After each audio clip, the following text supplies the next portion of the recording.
Iran and Israel. You know, when this thing first popped off, I personally was trying to understand it. I've been asking y'all questions for a long time. Hey, why are we so in support of Israel? What's going on with Iran? All of that stuff, right?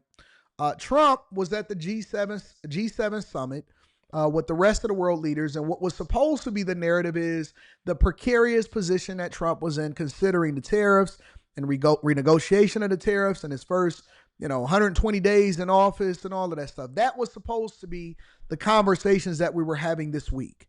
Instead, we're having conversations about Iran, Trump basically giving a warning saying, hey, listen, everybody in Tehran needs to evacuate and all of that stuff, right? So before we get into it and before we deep dive into the details and the latest details of what's happening over in Iran, I want to bring Trump up because he spoke specifically about everything that was going on, why he was leaving the G7 summit. And as usual, he is the most transparent president in our lifetime.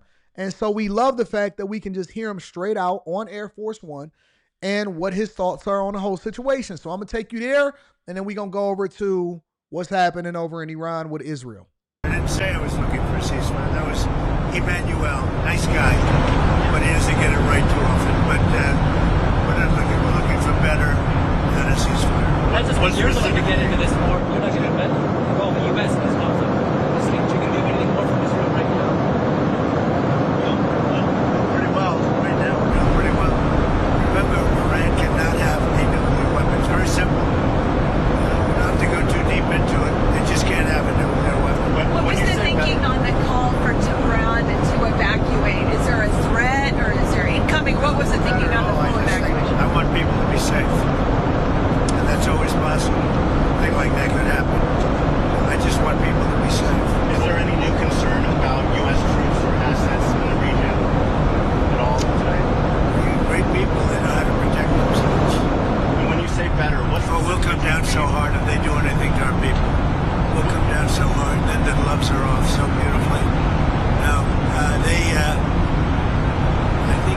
think they know not to touch our troops. Are you sending the vice? Down, but not troops. when you say Do you plan to send the vice president and Steve Witkoff? There's reports that you want to send the vice president and Steve Witkoff to meet with the Iranians and have discussions. Is that something you're considering? Not sure yet. I may. Depends on what happens when I get back. what specifically is better than a ceasefire? What are you looking for here? An end. A real end, not a ceasefire. An end. So something that will be permanent. Yeah. Or giving up entirely. Is that okay too? Are you close there? Is that possible? Is that possible in the next 24, 48 Why not? hours? Certainly possible. Complete give up. That's possible, yeah. Has the chairman of the Joint Chiefs and the Secretary of Defense drawn up plans for you if Iran were to attack U.S. bases or do any damage to U.S. I can't tell you bases? that. I just can't tell you. Can I ask you, because there's been some skepticism, is there any guarantee that if the U.S. did get involved militarily, that a U.S. bomb could destroy Iran's nuclear program and facilities? Of everything or anything in life, you know that. Look at you, right? There's no guarantee. But you're saying a guarantee on what? Do you think if the U.S. got involved militarily, it would actually wipe out Iran's nuclear program, or where's your assessment of that? I hope their program's going to be wiped out long before that. But they're not going to have a nuclear weapon. Do you have any reason to believe the Israelis are going to slow down, or are they going to hit the accelerator right now? Well, we're going to see. You're going to find out over the next 2 days, right? You're going to find out. Has the Gang of Eight Nobody's slowed up so far. has the Gang of Eight been notified about what's coming in the next couple days? Well, we'll be talking to them. What can you do? It's not necessary. What can you do in Washington that you couldn't do in Canada? Just be a little bit, I think, more well-versed. Not having to use telephones so much because I don't believe in telephones. Because people like you listen to them. Yeah. He ain't lying. He ain't lying about that. Smart man. I don't believe in telephones the same way that he don't. I don't believe in texting. I don't believe in telephones. I don't believe in none of that. So being on the scene is much better. And we did everything I had to do on the G7. We had a good G7. We signed the deal with the European Union, phase one of a deal. But we signed the deal with the UK.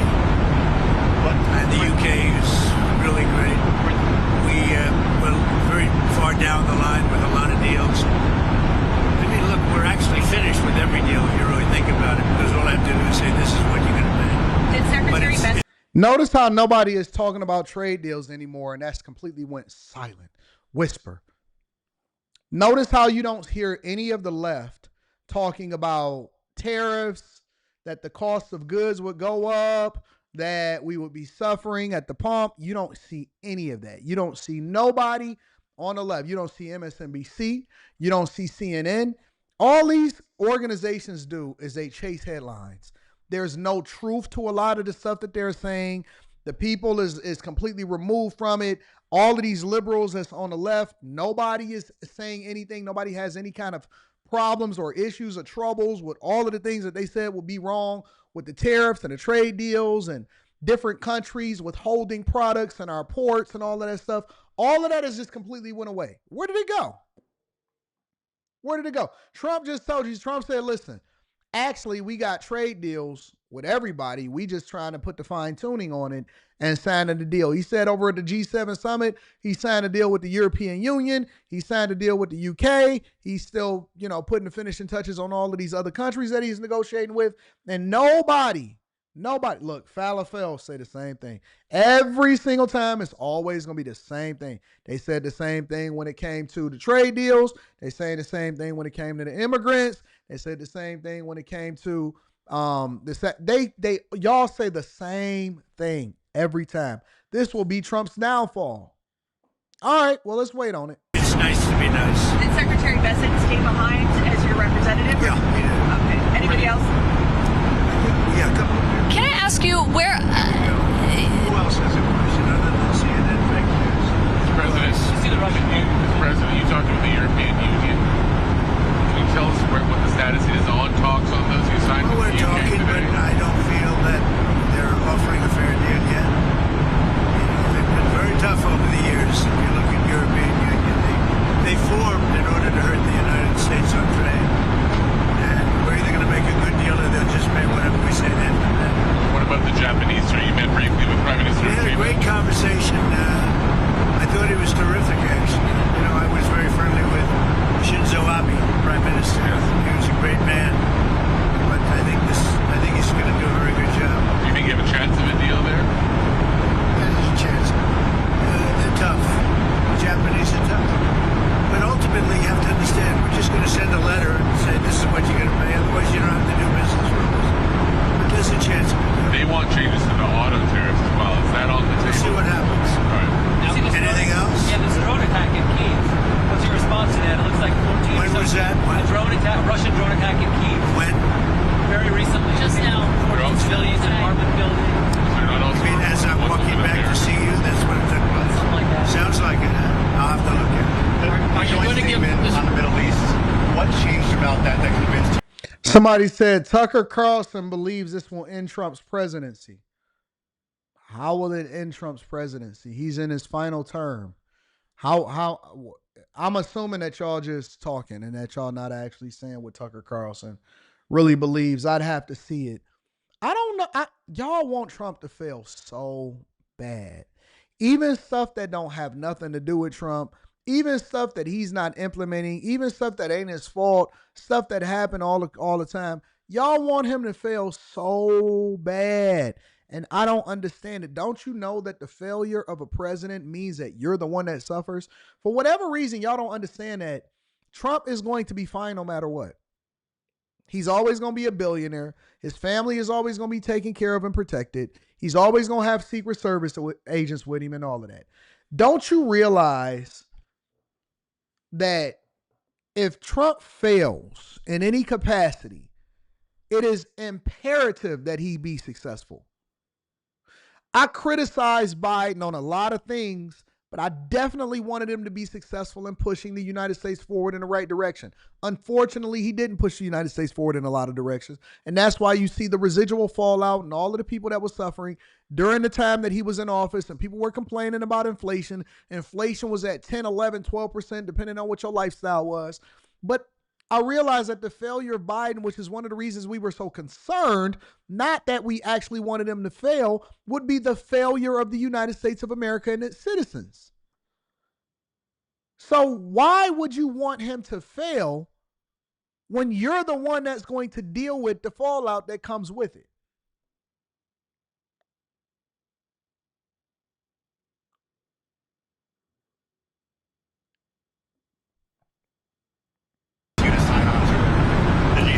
Trump derangement syndrome, Kerry? Well, I haven't seen the statement yet. We'll talk about it But I tomorrow. authorized them to say certain things. I don't know whether or not they said it directly, but I think they probably did. We had a good meeting. I think that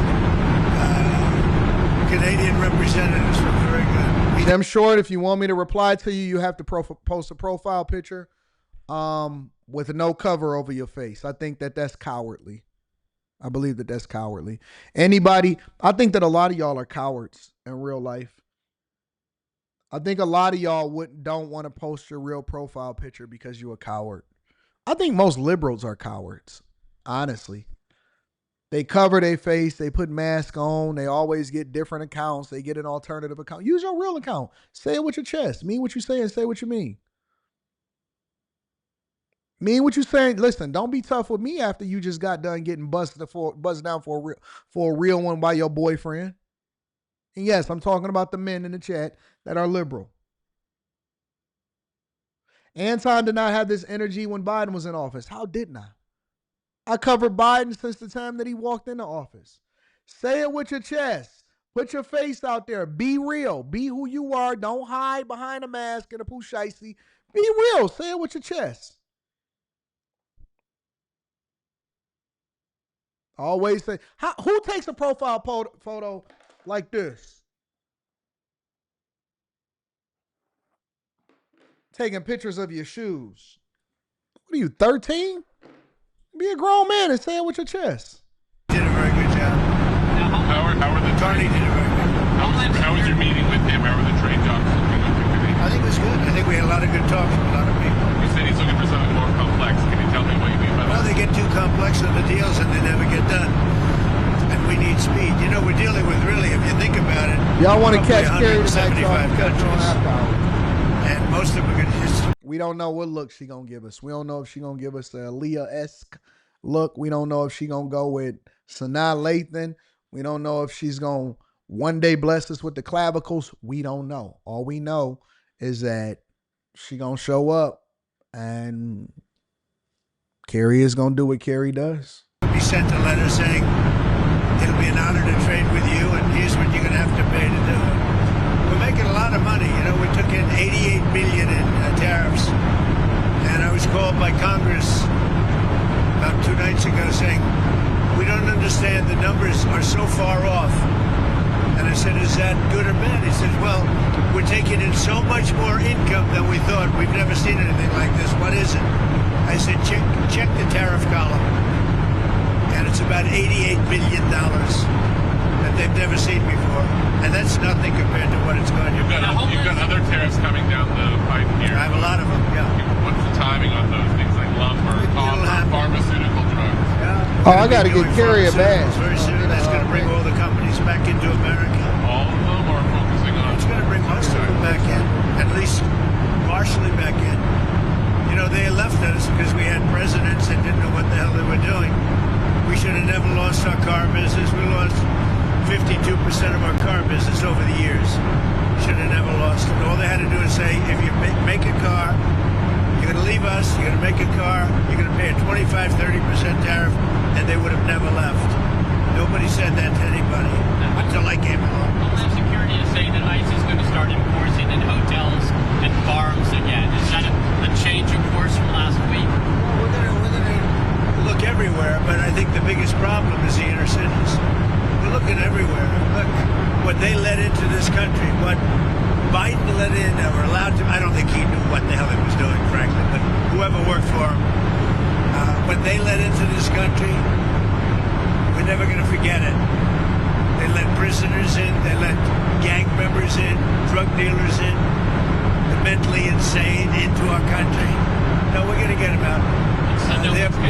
There are far more in the inner cities, Democrat-run cities, sadly. I mean, I'm just giving you, there's far more in there than you have on a farm or something.